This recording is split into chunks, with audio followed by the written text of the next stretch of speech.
Hi, Kathy here from Kathy's Cute Creations with take 2 of this video, because when I got done doing it, I realized I wanted to do something different. All right, so first off, I'm going to make the mini that came in the Creative Notions box, dated February 2024. That's the date. This is what it's going to look like. I've seen a lot of people that made it. So if you follow the directions, which I'm not following the directions, they cut out strips. That part I did do. But instead of making them 2-inch wide, and then you make your rectangle, the fabric, I made mine 2.5. Here are the fabrics I have chosen because I had these in my stash. So this is what I'm using to make it. I think at the moment I'm going to use, this is the stem. I did away with this one because I didn't need as much. So I ended up with these fabrics right here. I'll show you how I've cut them out in strips. And like I said, I'm leaning towards this for the stem, but I'm not sure. It's just that this is a bright color, and to me, these are bright colors. And it has this little rose right here, this pink rose, which actually matches this pink fabric. So let me show you. I'm going to bring my camera down here so that you can see I've got it laid out. Here is the strips. So here's the 3 colors. The yellow, I believe I'm going to go ahead and make it my square in the middle, but it's a 2.5 by 2.5. That's the size I'm going to make my square.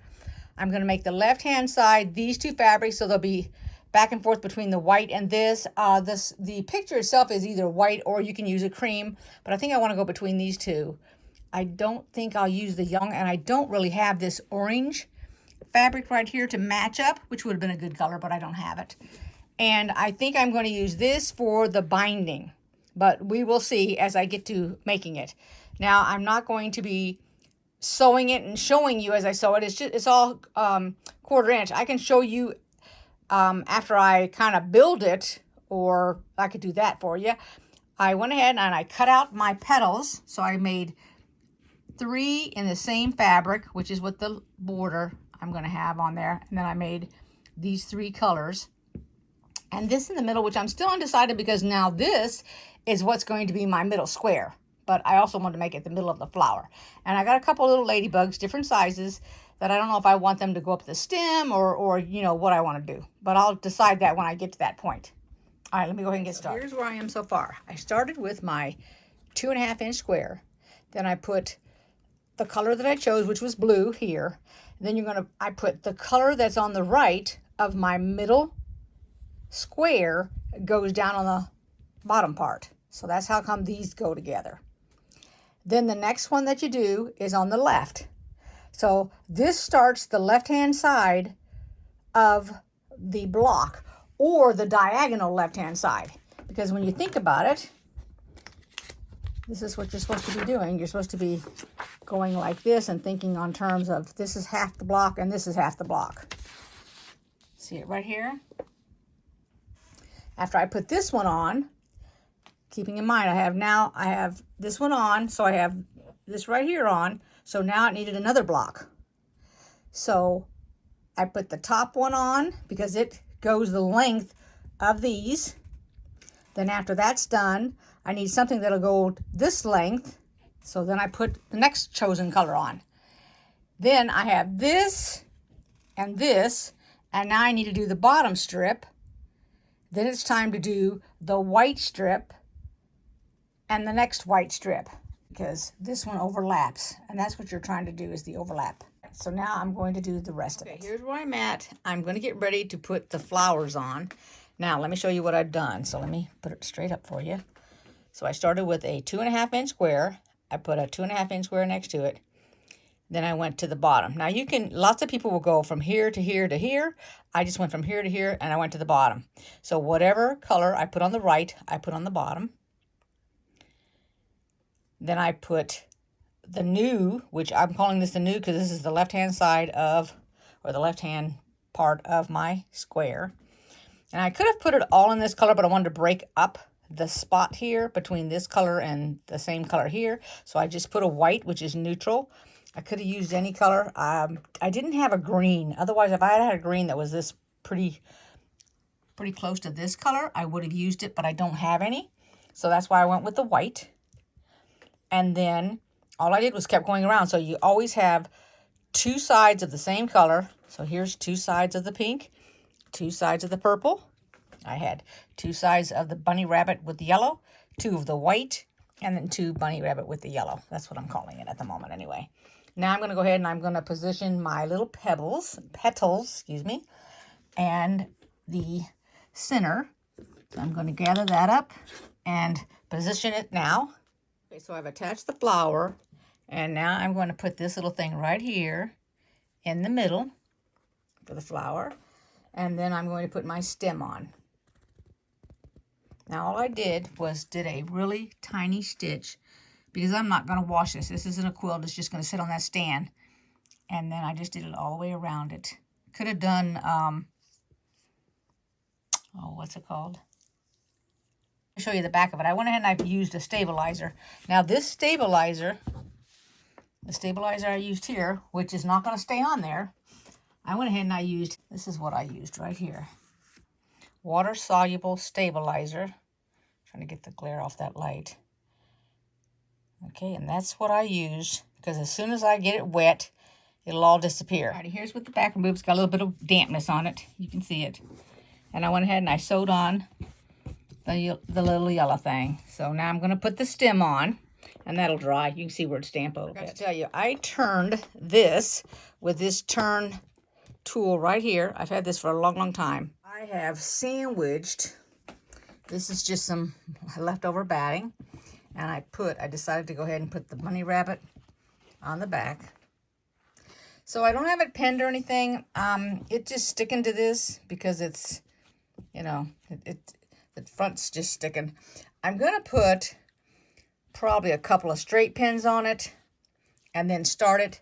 And all I'm going to do for starters, either meander or just go ahead and I'll go in a square. I think that's what I might do. I'm going to get my sewing machine set up now, and I'll do a little practice piece. So here's my sample piece. So all I did was I left the same feet on and everything. I just changed my length, and the way that I came the distance is, if you're new, you might need either some kind of marking or whatever, but I'm going to show you my foot and what I did. So here's my foot, and as you can see, and I moved it over here so it's got a little bit more light. So see this little mark right here? Alrighty, this is what I put when I sewed. If I can move the darn foot, right like this. Okay, let's see if I can move it out a little bit. I'm hoping it focuses. It's got a hard time with the light focusing. But this little mark right here, I kept it up along the edge of this right here, and my needle went down over there. And that's all I did. Then I flipped this around and did it, as well as the yellow.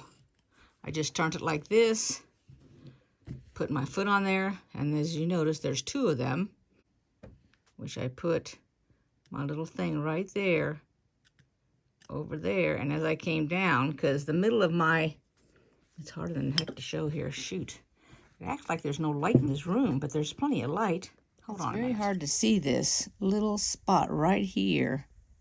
Follow along this line right here in order for the stitching to be done like that.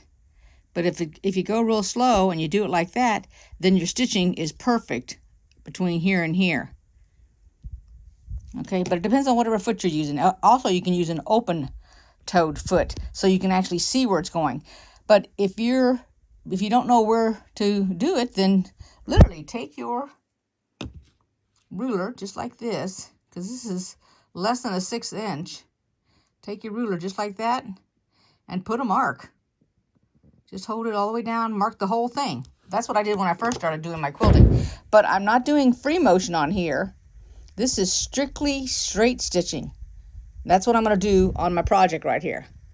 Okay, so what I'm doing is I'm going to have my foot on the left-hand side of my fabric. I decreased my stitch. And another important thing about your stitches, you don't ever, and I know this is going to sound funny, but you don't want to ever make it any smaller than your seam ripper can rip it out, because otherwise you'll take a pin and you'll have to be fighting to get the darn thing out if you have to ever take it out. That's just something that I keep in mind when I want to go small with a stitch.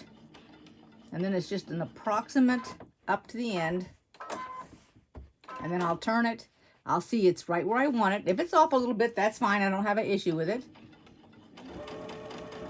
And I'm keeping, like I said, I'm keeping this little mark on the right-hand side of my foot. I'm keeping it to the very left of where my fabric is. And I'm just watching it. I'm not watching my needle or anything.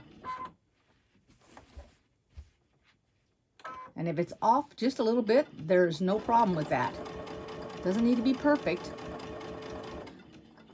I'm going to clip this here.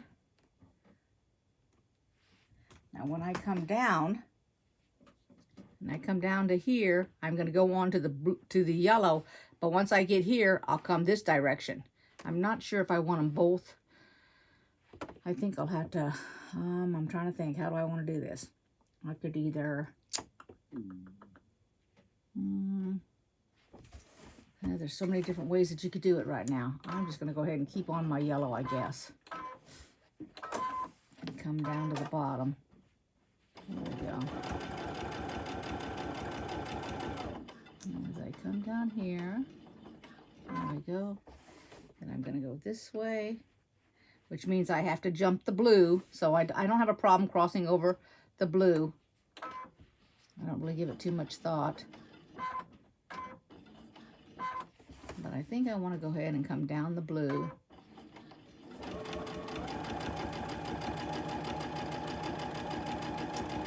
Now your line of thought for when you're doing quilting, now not this quilting, but normal quilting, you would want to quilt at least one hand.